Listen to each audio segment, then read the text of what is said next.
Michael Corleone y Walter White son dos personajes con un arco de corrupción muy similar, pero desde dos ópticas diferentes, la del autodescubrimiento de Michael y la de la transformación de Walter, ya que el primero no se transforma en un hombre despiadado y cruel, sino que descubre esa faceta escondida de sí mismo, mientras que en cambio Walter es moldeado por las circunstancias. En este vídeo analizaremos el viaje de estos dos personajes, desde las motivaciones para entrar en el mundo del crimen, su evolución en el mismo, la relación con su familia y su final en el que ambos intentan redimirse con resultados muy dispares. Así que siéntate, coge un buen bol de palomitas y una cerveza, porque hoy hablamos de Walter White, de Michael Corleone y de la corrupción del buen hombre. El camino al infierno está empedrado con buenas intenciones, y para corromper a un buen hombre siempre es necesaria una meta noble y justa, la cual obliga a cometer actos atroces para poder llevarla a cabo. ¿Y qué meta más noble y justa existe que defender a tus seres queridos, defender a tu familia? En el caso de Walter White, el problema es la pobreza. Su familia no es pudiente. Él es un profesor de química sobrecualificado con un trabajo de instituto y pluriempleado, ya que además limpia coches, con un hijo dependiente de cuidados y con una mujer embarazada, estando la situación económica de la familia al límite en esas circunstancias. Y además, en esta tesitura, recibe la peor noticia. Tiene cáncer y muy pocas posibilidades de sobrevivir. Su primera respuesta, como el buen hombre que es en ese momento, es anteponer a su familia sacrificándose personalmente, ya que este, frente a la oposición del resto de su familia, y en especial de su hijo, se niega a recibir un tratamiento contra el cáncer que arruinaría a su familia y todo para no tener ni siquiera garantías de poder sobrevivir. Ya sabéis, ventajas del American Way of Life. Viendo en este caso la entrada al narcotráfico como una única solución posible dado sus conocimientos en química. Y aquí no hay ningún deseo genuino en esta decisión, solamente deber, introduciéndose en este mundo de una manera totalmente ingenua sin saber cómo proceder al punto de que en su primera venta casi lo matan. Aunque sí veremos ya desde el principio señales del hombre en el que se convertirá en un futuro, pues podría haber omitido toda esta aventura si simplemente hubiera aceptado la ayuda de sus ex compañeros, aquellos con los que fundó una empresa multimillonaria, la cual abandonó justo antes de que ésta despegase, pero por orgullo tras ser ninguneado por estos, no lo hace, siendo esta una de sus mayores características futuras, su egolatría. Volviendo con Michael, si bien su familia no tiene problemas de dinero, este tiene un contexto relativamente parecido. Este, pese a ser uno de los hijos de los mayores mafiosos de Nueva York, no solo no tiene ninguna intención de verse involucrado en nada de esto, sino que reniega de esta forma de vida. Así es mi familia, que yo no soy así. Siendo el hijo díscolo que va por su cuenta y entrando en el ejército precisamente para no cumplir con el deseo de su padre. Pero al igual que con Walter, el destino le depara otra cosa. El intento de asesinato a su padre le obliga a dar un paso adelante, en este caso al ver a su familia amenazada por Solozzo, ya que tras la incapacidad de Vito por el atentado, se ve que la organización, pese a tener a Sonny como nuevo don, no tiene un líder a la altura para liderarlos, siendo esta una batalla por la propia supervivencia de la familia, cosa de lo que el propio Michael se da cuenta cuando va a ver a su padre al hospital, pues todos los guardias de la familia han sido expulsados por un policía corrupto a las órdenes de Solozzo para que éste tenga vía libre para volver a atentar, y demostrando en el proceso que no se puede confiar en el liderazgo de su hermano mayor Sonny, ya que Solozzo al retirar a los guardias sin que éste se dé cuenta, le ha comido la tostada completamente, siendo la reacción de Michael tomar la iniciativa para solventar esta situación. Y aquí tenemos otra de las grandes diferencias, ya que Michael no se transforma en ningún monstruo, sino que se da cuenta en el proceso de que lo es. Y si mismamente hemos visto como un Walter novato lo ha pasado francamente mal en su primer acto como criminal, en cambio vemos a un Michael sereno y frío en contraposición a Enzo, que no para de temblar y al que debe preparar para esta situación, como si el hijo menor de los Corleone llevara toda la vida haciendo esto. Pero lo que son iguales al principio de esta historia es en el sacrificio propio por un bien mayor.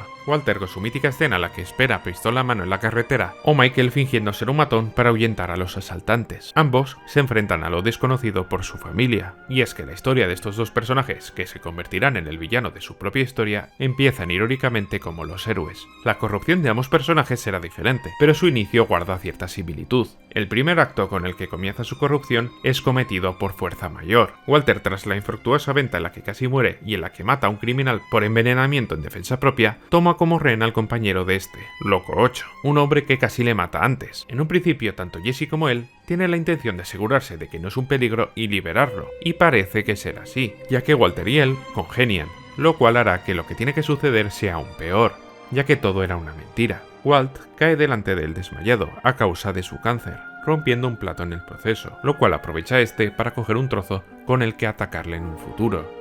Walter no quería matarle, simplemente se vio obligado a hacerlo, lamentándose de haberlo hecho una vez de que este está muerto. todo lo contrario a Michael, siendo este quien decide matar a Solocho ante la sorpresa e incredibilidad de todos, planificando su muerte durante el encuentro que tendrán. En su caso, es enteramente su decisión.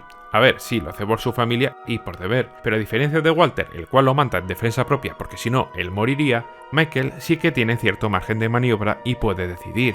De hecho, toda la conversación con Solocho es en sí mismo un conflicto interno que este tiene sobre qué hacer. Michael mide a su oponente para saber si es posible una solución que no implica asesinarle, viendo que no, que toda esta conversación es en sí mismo una pantomima, que Solocho solo quiere ganar tiempo, que volverá a tentar y que sus palabras son totalmente falsas. En este momento ocurrirá lo que todos conocemos. Un Michael lleno de dudas va por el arma al baño, pero sus dudas no son respecto a si será capaz o no de matarle, sino de qué camino debe escoger. Si, por una parte, dejar a vivir a Solocho y volver con Kate para tener una vida alejada de todo esto, o de unir irremediablemente su vida a la del crimen organizado.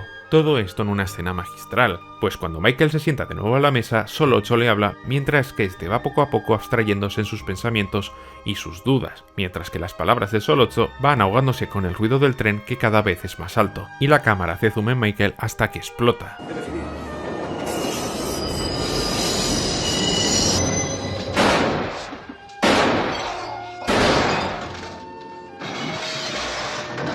El ruido del tren ha estado en todo momento en el que Michael ha presentado dudas sobre qué hacer, y cesa cuando por fin decide, ejecutándole esa sangre fría y sin dudar un solo instante. Esta diferencia en la frialdad inicial entre Michael y Walter es clave en su desarrollo, pues Walter se irá transformando de una manera dolorosa con experiencias traumáticas para las que no está preparado, como su encuentro con el Tuco Salamanca, de la que sale vivo por poco, al punto de tener que crear un alter ego, Heisenberg, dividiendo sus dos vidas, una como narco y otra como padre de familia, en un intento de protegerse como Walter White del mundo criminal.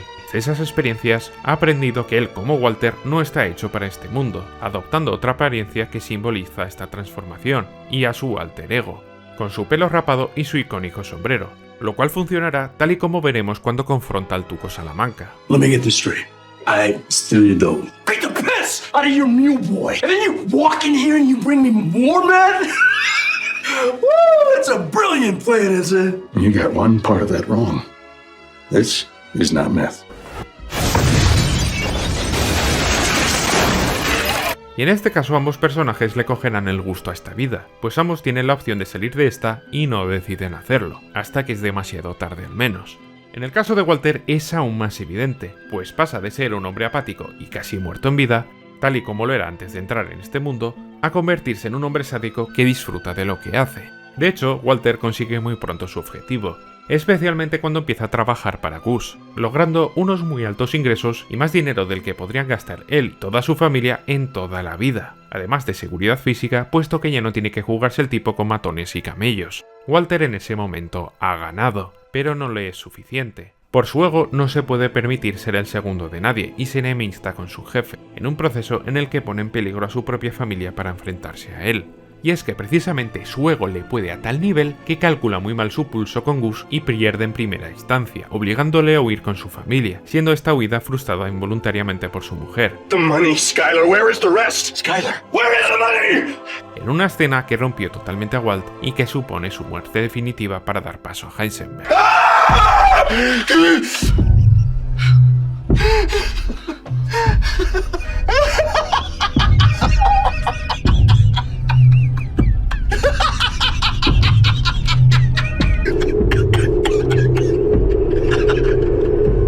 Y es que este intento frustrado de huida ha sido el último acto de Walter White, ya que pese a todo lo ocurrido, que sea culpa de su ego y de su sed de poder, esta decisión ha sido tomada pensada en su familia antes que en todo lo demás. Pero a partir de ahora, y en especial con su plan en conjunto con Héctor Salamanca para matar a Gus,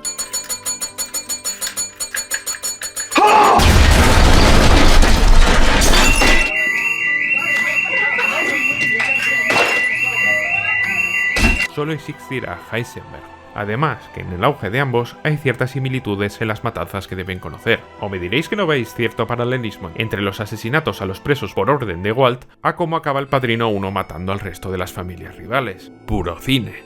Pero volviendo con la muerte de Gus, uno podría decir que esto es también por la familia, ¿no? Intentó huir y al no poder solo le quedó la opción de matarlo por pura supervivencia. Y es cierto. Pero realmente se revela que la única motivación ha sido su ego con esta conversación con Skylar tras matarle. I won. Siendo este el punto culmen de su corrupción, la traición a sus motivaciones originales, pues ambos personajes empiezan por defender a sus familias, pero acaban por destrozarlas por sus intereses egoístas. El caso de Michael le es legado por su padre Vito la protección de su familia tras la muerte de Sonny.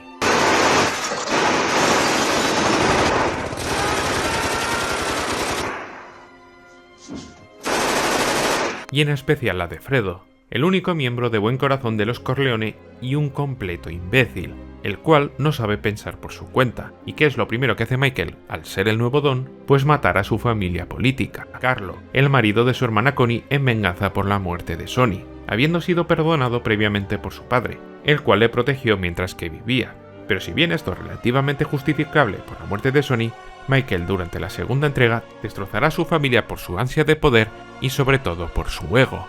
Ambos, pudiendo dejar el mundo del crimen organizado, deciden continuar en él a sabiendas del riesgo que supone para sus seres queridos, aunque al menos Walter es más sincero al respecto. Admit you're in danger. Who are you talking to right now? Do you know how much I make a year? Even if I told you, you wouldn't believe it. You know what would happen if I suddenly decided to stop going into work? A business big enough, it ceases to exist without me. No, you clearly don't know who you're talking to, so let me clue you in. I am not in danger, Skylar. I am the danger. A guy opens his door and gets shot and you think that of me? No. I am the one who knocks. Aunque solo sea por ego. Mientras que Michael miente descaradamente a su mujer respecto a convertir a los Corleone en legales. He pensado mucho en lo que me dijiste una vez. Dentro de 5 años la familia Corleone gozará de una posición legal. Han pasado 7 desde entonces. Lo sé, y lucho porque así sea. Siendo una mentira muy obvia, pues en lugar de soltar los negocios criminales para ser legales, se asocia con otro mafioso, Jaime Roth, para aumentar su influencia en el juego. Una actividad legal sí, pero altamente controlada por el crimen organizado y bajo su influencia. Y claro, pasa lo que tiene que pasar.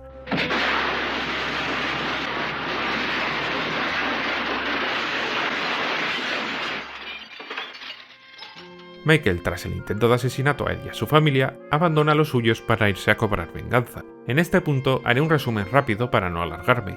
Michael es advertido por su familia criminal, en este caso Frank Pentangeli, de no fiarse de Roth antes de que intentara matarle, y luego usa a la misma persona que le advirtió como peón en una jugada contra Roth, una jugada que le sale mal y acaba sacrificándole para nada. A su vez, Fredo, que es un idiota, es engañado por Roth para poder atentar contra él, pero Fredo no tenía intención alguna de traicionarle, ya que no sabía de las intenciones reales, creía de hecho que estaba haciendo un bien por la familia. Michael destrozará a todos los miembros de su familia uno a uno con un enorme cinismo, obligando a Pentangeli a suicidarse. Para que no haya represalias a su familia, mata a Fredo por puro rencor y destierra a su esposa Kate por haber abortado, ya que no quería traer un hijo más a este entorno de criminales. Y todo esto es especialmente cínico, ya que antes de hacer todo esto, primero le consulta a su madre preocupado sobre la posibilidad de perder a su familia y luego promete a Kate que puede cambiar, justo para bofetearla poco después, acabando la película solo tras haber destrozado su propia familia. Walter también destrozará a su familia, pero además la corrompe, manipulando constantemente a Skyler al punto de que se convierte en la encargada de lavar el dinero de la familia o manipulando a su propio hijo. Además que al final de la serie hace que Skyler se enfrente a la familia de su hermana incriminando a Hank en un vídeo para salvaguardar a su marido. Y no solo eso, sino que todo acto que es sinceramente bondadoso desde su óptica acaba haciendo más mal que bien. Por ejemplo, con Jesse y Jane, Walt ve a la nueva novia de este como una mala influencia para él, pese a que, por ejemplo, le haya tratado de sacar de las drogas y precisamente se haya enganchado por culpa de Jesse, dejándola ahogarse en su propio vómito para librarse de ella. Sí, esto, a ojos de Walt, es un acto positivo. I killed her. I killed her. It was me. I loved her more than anything. Pero incluso este acto tan retorcido que él, insisto, que considera como positivo, lo usará más adelante contra él, ya que pese a que supuestamente lo haga por su bien y considera a Jesse parte de su familia, no dudará en usarlo como castigo al considerar ser traicionado. I watched Jane die. I was there, and I watched her die. I watched her overdose and choke to death. I could have saved her. I didn't. Por no hablar de cómo corrompe a Jesse cuando este mata a Gale por orden suya. You don't have to do this. Obligándole a matarle solo para que Gus no le mate a este a su vez. Todo esto en una situación que el propio Walt ha provocado. Aunque bueno, él al menos acaba cumpliendo su palabra y deja el negocio, solo para ser descubierto por Hank y le confronte. y es que el hombre que empezó todo por su familia acabará volviéndose contra ella para salvarse a sí mismo, puesto que en ese momento su única opción real es entregarse, pero al no hacerlo, provoca la muerte de Hank, y tras esto rompe a su familia volviéndoles a todos contra él.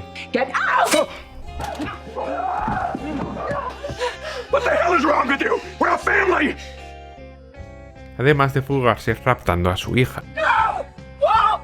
Please, no! Walt! Walt! Llevándola consigo a vivir una mala vida, pues tendría la vida de un fugitivo. Y esto es un punto muy importante, porque a Walter, pese a que le ha vuelto el cáncer y está moribundo, prefiere fugarse dejando a Skyler y a su familia bajo un infierno judicial, haciendo que pierdan la casa y todo lo que tienen, dejándoles bajo la constante vigilancia de la policía, además de que Skyler, la madre de familia, la cual queda a cargo de una hija pequeña y un hijo con discapacidad, será procesada por colaborar con él. Y es que Walter puede solucionar gran parte de estos problemas si en lugar de huir se entregase, pero prefiere pasar sus últimos días solo y aislado que siendo arrestado y salvando a su familia en el proceso. Aunque bueno, por lo menos intenta salvarle la vida a Hank. Algo es algo, supongo. El último paralelismo, con una diferencia bastante significativa, es su intento de redención, en el que a uno le será negada mientras que al otro no. Empecemos por Michael. Este ya es mucho más mayor, y tras tantos años termina siendo consciente de todo el daño que ha hecho a los suyos, y sabe que es exclusivamente responsabilidad suya, por lo que decide tratar de enmendar todos sus errores que ha hecho a lo largo de su vida, intentando compensar a sus hijos, a su mujer o incluso al hijo de su hermano Sonny, de quien se convierte en su mentor, mostrándose totalmente arrepentido de haber matado a Fredo. ¡Fredo! ¡Fredo! Ordené la muerte de mi propio hermano. Él me hizo daño. Maté al hijo de mi madre. Maté al hijo de mi padre. De hecho, por primera vez se nos muestra un Michael altruista, guiado por una voluntad de hacer las cosas bien, al punto de que incluso pretende perdonar a Joe Sasa pese a que éste ha intentado atentar contra él, cosa que su sobrino impedirá. Pero sobre todo anteponiendo por primera vez su familia al negocio, ya que para salvaguardar a su hija Mary, le cederá a Vincent su imperio aun sabiendas de que no es el sucesor adecuado y que la rama criminal de los Corleone le irá muy mal bajo su liderazgo, anteponiendo por primera vez el bienestar de los suyos a su propia ambición, solo para que no sirva de nada. Pues una bala que tenía su nombre impacta en Mary matándola ante un Michael destrozado y desolado, acabando sus días solo, abandonado por todos y olvidado, habiéndose negado su redención.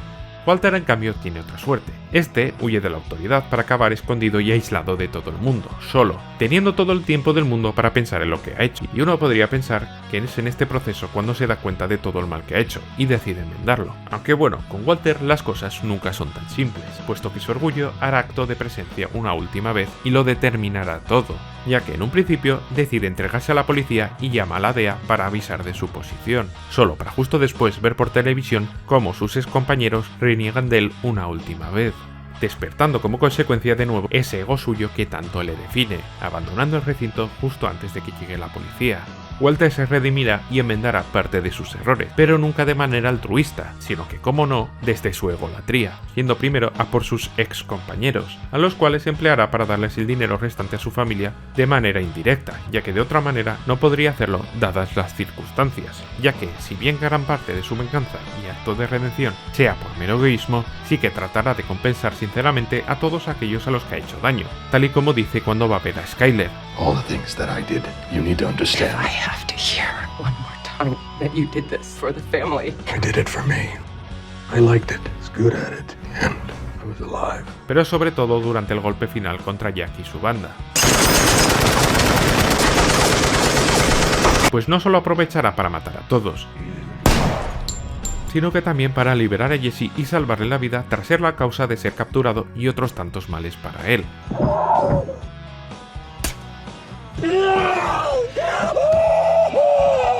Al punto de no solo devolverle su libertad, sino darle la opción de vengarse. Say the words. Say you want this. Nothing happens until I hear you say it. I want this.